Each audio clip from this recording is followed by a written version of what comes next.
Good afternoon, everyone. Andy Jacob here with the DotCom Magazine Entrepreneur Spotlight Series.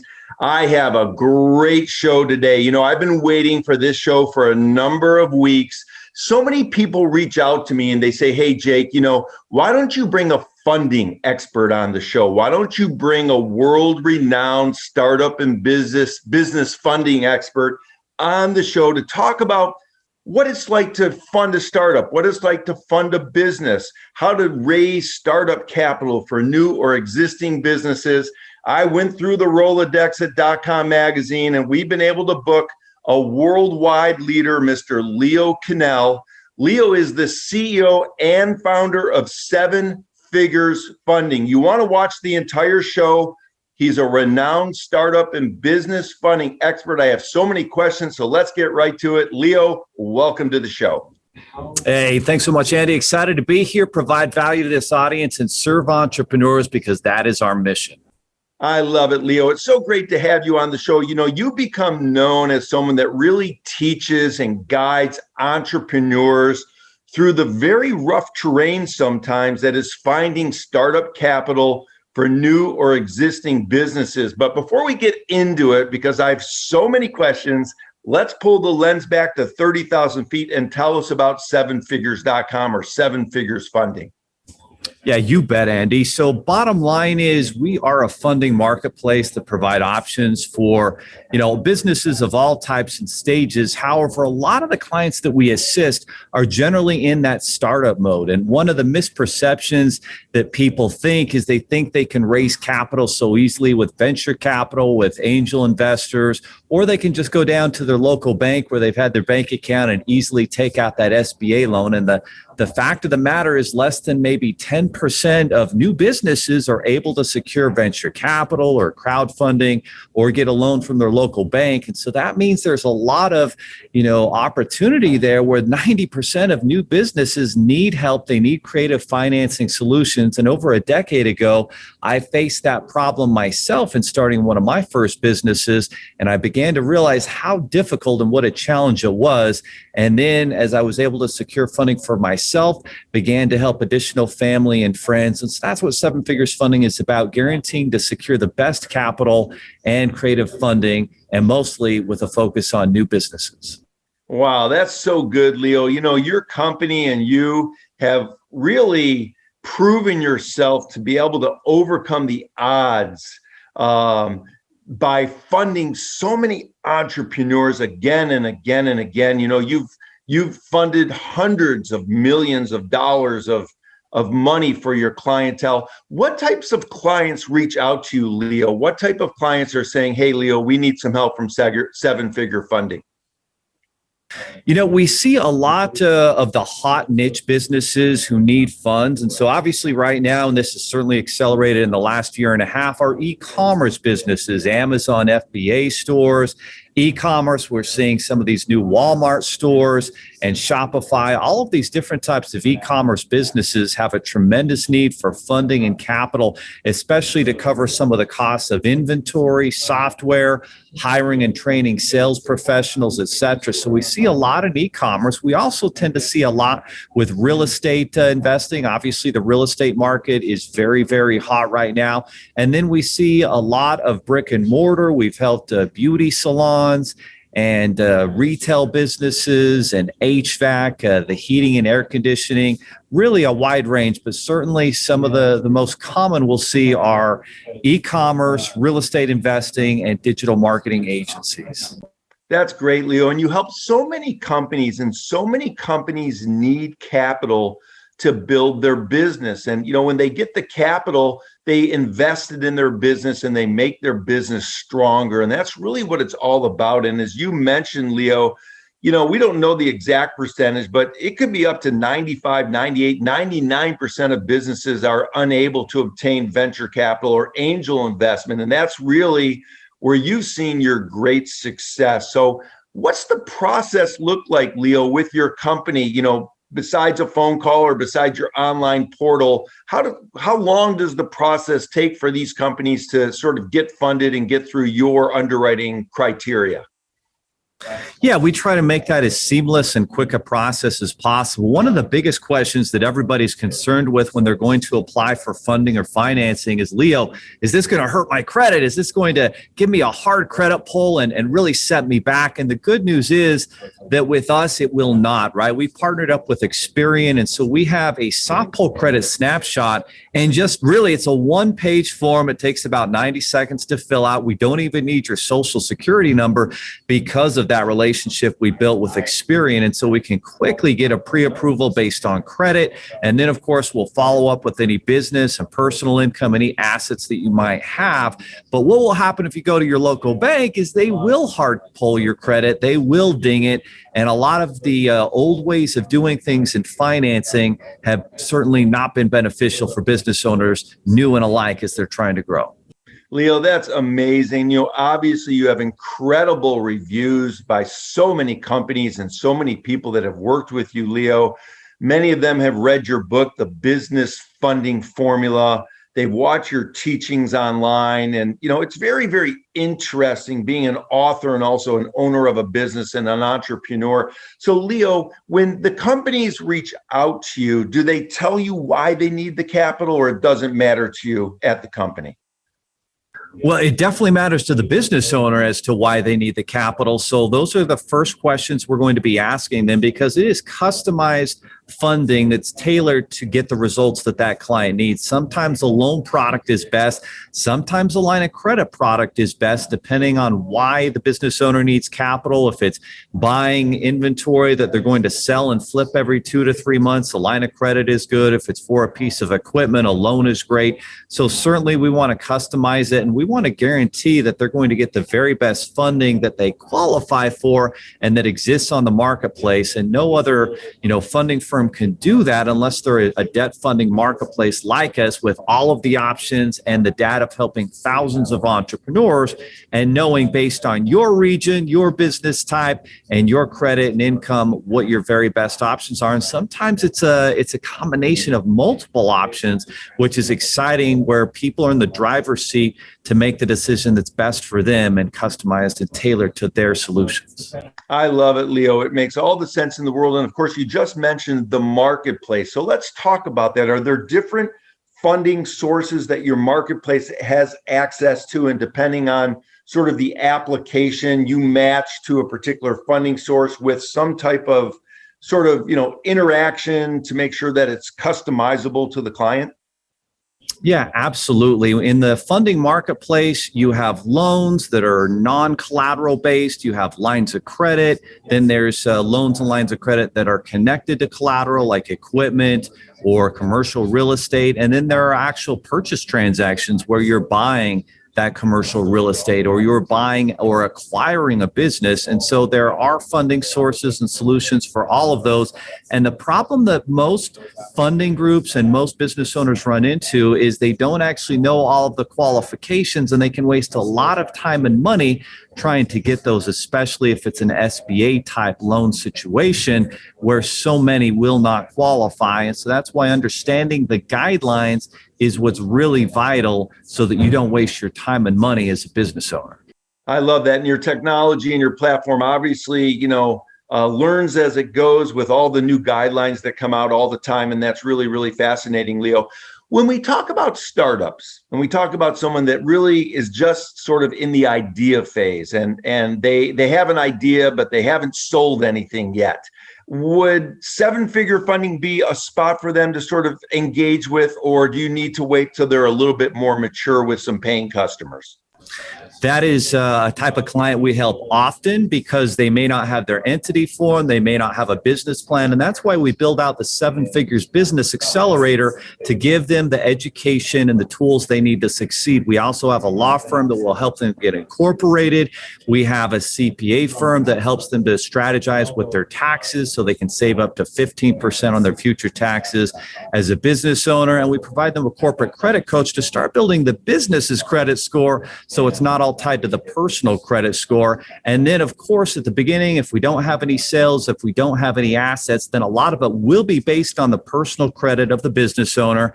And that's why we have a sister company to help out with any credit repair or, preparing of the credit so that that business owner can have a great shot at getting the funding they need right from the get-go, since personal credit will play an important role until they build up the sales and the credit of the business. Leo, that's fantastic. So you're really offering, for the startup founder, a complete package to sort of understand what it takes to start up, what it takes to form the corporation, what it takes to protect their flank, what it takes to sort of mitigate some taxes by setting up the organization correctly. It's really, really remarkable, and I love it so much. Let's talk a little bit about companies investing in their business, Leo, because a lot of people reach out to you and they say, hey, Leo, we want to have some money. We need a little bit of a loan or a lot of a loan to sort of build our business. So can you give us some examples of what the money is used for in some of these various verticals that are reaching out to you for the loan? Yeah, absolutely. So there's a chapter in my book, The Business Funding Formula. It's chapter 12. It's called ROL. And what it stands for is return on loan or return on line of credit. The key factor for any business owner to determine whether it makes sense to take out funding is the return that they can generate with that money. Sometimes a business owner will apply for funding, and the very best option that they have might be at a 20% annual interest rate. And a lot of business owners will scoff at that and say, no way, I'm used to a 3 or 4% interest rate on my mortgage. Why would I pay 20% for my business? And the reason is the business is much higher risk than your mortgage, and there's no collateral associated with it. But the interest rate isn't quite as important. You want to get the very best you qualify for, and that's what we guarantee. But once you've gotten the best you can qualify for, the next factor is, what can I generate in a return? And so, for example, a few years ago, we helped a beauty salon client, Tara. She needed money for the equipment and the build out of her new beauty salon shop in downtown Denver. She needed additional capital for payroll and working capital for marketing. So those were the items that she needed. She saved up about $20,000. We got her about $70,000 in 0% credit lines for up to 15 months. She used that money, bought the equipment, bought the inventory. I didn't hear from her, and I bumped into her at the GrowthCon event in Las Vegas, and she was there, and we were sponsoring, and she came by my booth, and she, almost with tears in her eyes, said, hey, I've now got, 8 employees, a multi-six-figure business. I'm going to be opening up a second location. I paid off all my debt with no interest at the end of the 0% period. And I just wanted you to know how grateful I am that, you could play a part in helping me to grow this business. And that's what we live for, are those stories where we can make a difference and change people's lives. And so that's a great example of what the money can be used for. And really, a lot of it is up to them. We aren't going to a lot of funding sources where they tell you what to do with the money. We like the business owner to have the freedom, because we figure they probably know what's best and where that money should go. Leo, that's so great. And you mentioned something very interesting that younger entrepreneurs need to think about, as well as seasoned entrepreneurs, that if you just have $100 and you invest that $100 in your business, and it brings you back $500, well, that's an amazing return on investment. And if you can borrow the $100, the interest rate really doesn't make that big of a difference, because you're returning $500 on the 100 plus the interest rate that you're borrowing at. And I think with your education that you give and the way in which you approach things, you help people understand that. And for most people, there's really nothing better that they can invest in than their business. A lot of people want to invest in the stock market, and a lot of people want to invest in this, and they want to invest in that. But oftentimes the real gold, the real platinum, is right in front of them in their own business. Is that the way you look at it, Leo?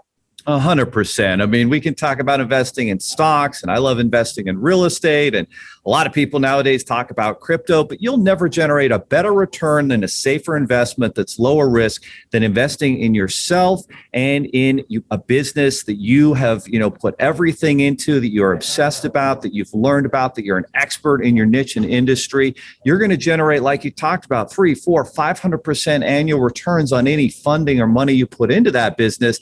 There's no nowhere else in this world that I'm aware of, unless you can, pick the Amazons or Teslas of the world at the very beginning. And even then, they might not compare to the own returns you can generate in your business. That's right. And if you invest in your own business, you might become the next Amazon or Tesla. So that's something to think about. Amen. Leo, it's very, very interesting because when we read the reviews of what you're able to do for your clientele, they're remarkable. Now, when we think about the way in which you approach it, so many of the reviews and case studies, Leo, come across and they say, wow, Leo really cared about my business. He really understood my unique situation. He understood how to meet my needs. I know you started off as an entrepreneur very, very young, 21, 20 years old, years ago. We don't want to say how many years ago because you still look like, you're in your 20s. You look so great and keep yourself fit and well. And that's wonderful that you do that. But when we think about the caring that you have for your clients, where did that come from? Where did that stem from? Because it's very apparent with everybody that does business with you. Well, it starts with values and principles, and that's what I love our team here because everybody's committed to those values and principles. Because I've had businesses and teams where those values and principles were not well defined, and the client experience was not what it should have been. And so when we started Seven Figures Funding, we wanted to have very well defined values and principles. We put them up on the wall. We're going to do what we say we're going to do, and if you can do that, that puts you in the top 90% of any business. And so few people and so few businesses follow through with the commitments that they make to clients, strategic partners, employees, etc. So we started out with some of those values. We weren't going to complain. We weren't going to criticize. We were going to focus 100% on solutions and on being unreasonably optimistic in the face of adversity and the challenges that are going to come. And the funny thing that will happen is because we're so personal with our clients, sometimes they're having a bad day and we feel like it's our job to help them turn that day around and really use the power of what they are focusing on and what they are thinking to turn that to solutions, to turn that to values and principles that they can now take from us and incorporate into their business and share with their teams and find that type of success. So for me, it's definitely the values and principles and certainly things that I've learned from studying really great entrepreneurs in history, online, buying courses, investing in coaching, like all of those things do pay off. And like you talked about, are the return that we're all looking for. That's great, Leo. And of course, people watching the show, look Leo up and read his book, The Business Funding Formula. I think you're going to learn a lot with that book. Very, very interesting. Leo, do people come to you sometimes and they need money for their startup or for their company? And when they tell you or they place on the platform what the money's for or what their idea is, you kind of say to yourself as a seasoned entrepreneur, I'm not 100% sure about funding that idea, or does everybody get funded regardless of the idea? Well, a lot of it will come down to what they can qualify for. There's the business plan on the one side, and the business plan may or may not be sound, but what does your personal credit history look like? What does your personal income history look like? If we've started the business, what are the story of the sales and the business bank account telling us? And how are we taking care of that business bank account? Is it going in the negative? Are we keeping a positive, balance? So a lot of that comes into focusing not only on their plan and their place in the market, but what are the numbers telling us, right? What is the data telling us? We're a very data-driven business where a lot of the decisions are made by the data. And so a lot of the times people think that they can convince us by how, immaculate and essential and unique their competitive advantages in the marketplace. But what really matters when the rubber hits the road, so to speak, is what do the sales tell us? What is their credit history? What does that character show, right? And so when we can break those things down, then a lot of the other stuff becomes superfluous and isn't quite as big a factor. But absolutely, we have seen so many entrepreneurs succeed and others who have not. And so we are going to ask them questions. You can never tell someone, hey, that's not going to work because that's not going to be accepted. But you can ask them the right questions. And so our team is taught to ask the right open-ended questions to make people think and hopefully realize better solutions that may exist. And proof of concept is certainly one of those. It's certainly, we've had people who are going to start a restaurant or get involved in a business that they knew nothing about. And by asking them the right questions, they'll come back and go, well, actually, my experience is in accounting and bookkeeping. I guess I'm actually going to start a business in that field because that's what I know and understand. Although it might not be as sexy, you're going to have better odds of success. We certainly want to ask them questions to help them think about what's going to be most successful for them. Leo, that's a great way to approach it. And obviously, you've built such a remarkable team at 7 figures funding, people that really care about the clients and really take great care of them. When we move our conversation a little bit now to entrepreneurship, the first thing that comes to mind, Leo, is what do you look for when you hire someone to join your team? Is it honesty, faith, trust? Is it the commitment to your clients? Is it a great attitude? What are the things that are necessary to join your team as an employee?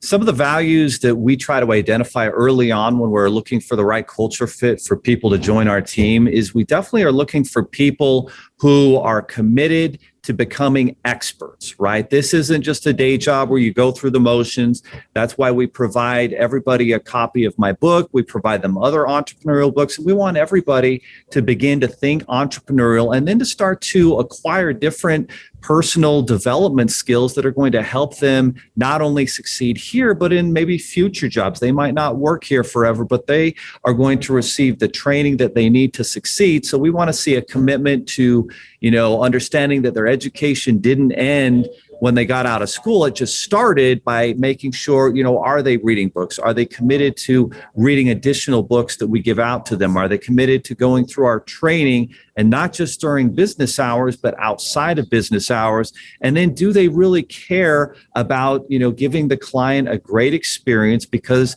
people at the end of the day don't want a job. They want a calling. They want a mission. And our mission is that we believe entrepreneurs are going to provide the products and services that better our lives and create the majority of the jobs in this country. So how can we best serve them? And when we have that focus on them, not so much on ourselves, then the good things will happen that we want to happen on an individual level. So that's part of it. Not being entitled is super important. We've had people that have worked here and they feel like they're entitled to things. And that means that they won't do the extra effort. They won't get into the trenches with the client. They won't make the extra phone call. We're looking for people who will go the extra mile. And if you don't want to be relentless and do that, then this is not a good fit for you. So it really is being okay with letting people know, hey, this is what it takes. And if it's not a good fit, we're going to let you know. And there's going to be some candor involved, but we're going to do it with love because we do see ourselves as a family here. But there are values and principles that you will live by if you're going to be a part of this team. I love it, Leo. You've built such a great culture and such a great team. It comes across with all of your amazing reviews on Trustpilot, Yelp, Amazon, etc. When we think about Leo and we think about how many people you've been able to teach throughout the years and guide throughout the years, especially getting through the rough terrain, which is finding startup capital for new or existing businesses. For younger entrepreneurs watching the show, Leo, sometimes they get these rough patches. Sometimes they get these potholes in the road. Sometimes they get these hurdles that they look at and they look overwhelming. What type of advice would you give to those entrepreneurs that are maybe facing a tough time or a pothole to get through, over, or above and beyond those challenges to keep moving forward in their business? So the first thing I would say is we're all looking for the holy grail out there that's going to be our solution, that will just be easy, that we can follow. And what I've learned throughout, 20 years of entrepreneurship is you have to create the custom solutions for your business based off of what, yes, you learn from, other entrepreneurs, mentors, great books, YouTube videos, courses that you can buy, seminar and entrepreneurial networking events you can attend. You have to take that and customize it because no one knows your market and what you're doing in your business better than you do. So that's number one. You have to create those solutions by learning and being curious, number one. And number two, not only do you have to create the solutions, but then you have to be okay with understanding, where these are going to come from, right? You have to be committed to the education. And then you have to understand when you're seeing a lack of success, like you can't keep going down that road. You're going to have to pivot till you make it. And that's a title that I'm going to be doing for my next book, Pivot Till You Make It. We've all heard about fake it till you make it. That doesn't work very well. But if you continue to learn and you create new iterations and new products and you listen, I was in a business law class at the University of Utah, and he talked about a case will tell you, whisper to you where the solution is and what the truth is in that case. And I feel like the market will whisper to you, what is the market trying to tell you? Because it's not what I think is best, it's what the market thinks was best. It doesn't matter what I think, it doesn't matter what my team thinks, it matters what the market thinks.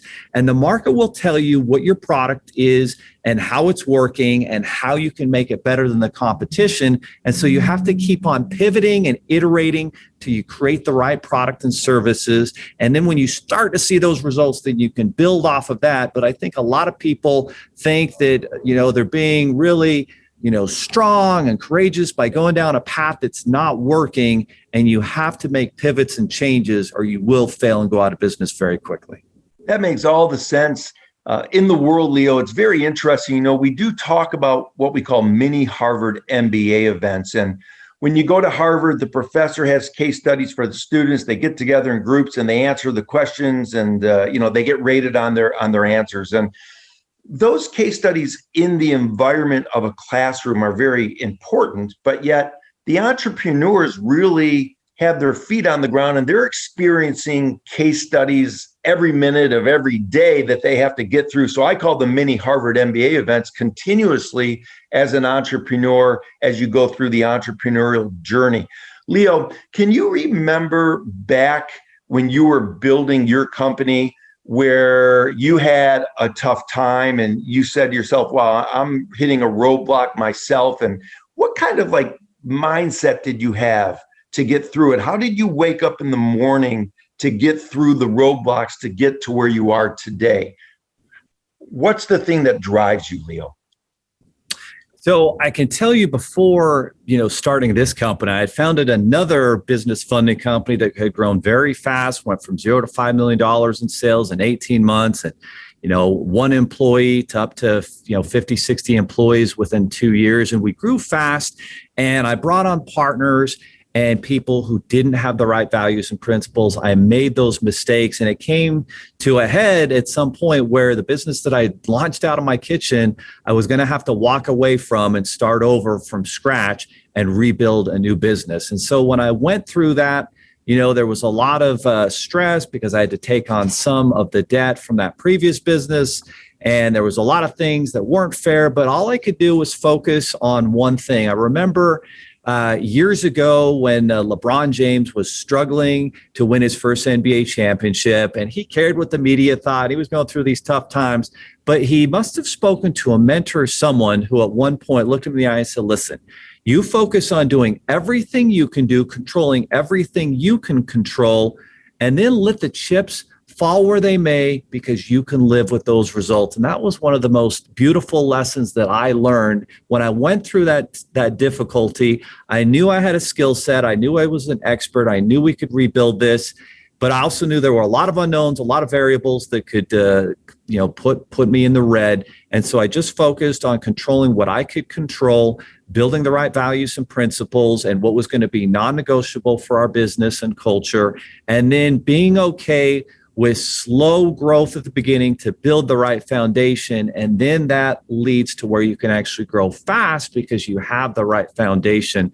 So we all, have these worries, concerns, and nerves, but if you'll just focus on controlling what you can control, and then, being honest with yourself, you are putting in the time. Sometimes you do have to work those 80-hour work weeks, and you do have to put in the time and work, nights and evenings and sacrifice. But if you'll put in the effort, keep yourself accountable, be honest with yourself, and do everything in your power, then you can live with those results. And almost always they're going to lead to success. Leo, that's great. And for the entrepreneurs watching the show, rewind what Leo just said. It's so important to have the right culture start from the top. And if you have the right culture starting from the top and you're compassionate and you're modest and you're kind and you believe that your mission in the business is to truly help your customers like Leo and his entire team does. It's a mixture for greatness. So Leo, that's really great advice. And of course, you've got your 7-Figure Club podcast that people should tune into because it's very fascinating. Make sure you get a copy of Leo's book as well. And for anybody thinking about needing funding, thinking about startup capital for a new business or an existing business, reach out to Leo, go on his platform. I've checked it out. It's super easy to use. And the people behind the scenes really is the key to Leo's success at 7 Figures Funding. So Leo, I know you've only cut out a certain amount of time today. I wanted to thank you so much for coming on the show to talk about capital, to talk about how to get it, to talk about how people, whether they're in a mature business or a startup phase, need to think about what that investment means to them in their lives and why investing in your own business may just be the best investment you could ever make. And Leo, you are really something, the reviews are true, and what you're able to impart to the listening audience is absolutely remarkable. It's exactly the same thing that you're able to do at the company to impart not only this wisdom, but much needed capital to your clients. So I wanted to thank you so much, Leo, for coming on the DotCom Magazine Entrepreneur Spotlight show today. Thanks so much. Really appreciate it.